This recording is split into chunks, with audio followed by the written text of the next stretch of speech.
भगवद गीता का रहस्य। क्या आपने कभी सोचा है कि जीवन में सही क्या है और गलत क्या? जब मन उलझनों से भर जाए तब रास्ता कौन दिखाए? ऐसे ही एक सवाल का जवाब हमें मिलता है श्रीमद् भगवद गीता में।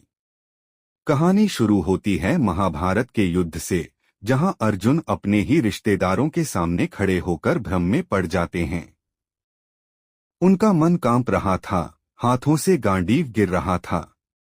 तब उनके सारथी भगवान श्री कृष्ण उन्हें जीवन का सबसे बड़ा ज्ञान देते हैं।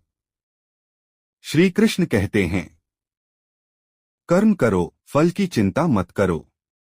इसका मतलब क्या है? इसका अर्थ है कि हमें अपना काम पूरी ईमानदारी से करना चाहिए, लेकिन उसके परिणाम के बारे में ज्यादा चिंता नहीं करनी चाहिए, क्योंकि परिणाम हमारे हाथ में नहीं बल्कि हमारे कर्मों के अनुसार मिलता है। गीता हमें यह भी सिखाती है कि जीवन में सुख और दुख आते जाते रहते हैं। जैसे सर्दी और गर्मी बदलती रहती है, वैसे ही खुशियां और परेशानियां भी बदलती हैं। इसलिए हमें हर परिस्थिति में शांत और स्थिर रहना चाहिए। एक और महत्वपूर्ण बात, आत्मा कभी नहीं मरती।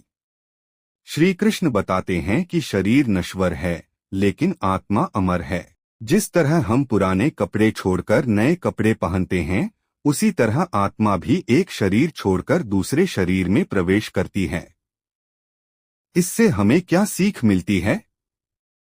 हमें डर और मोह को छोड़कर सच्चाई और धर्म के रास्ते पर चलना चाहिए।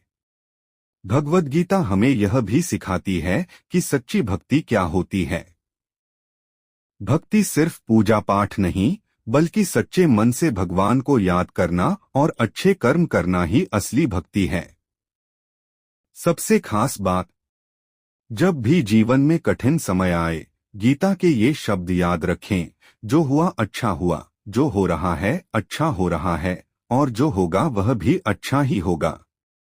ये शब्द हमें हिम्मत देते हैं और आगे बढ़ने की ताकत भी। निष्कर्ष, भगवद गीता सिर्फ एक किताब नहीं बल्कि जीवन जीने की कला है।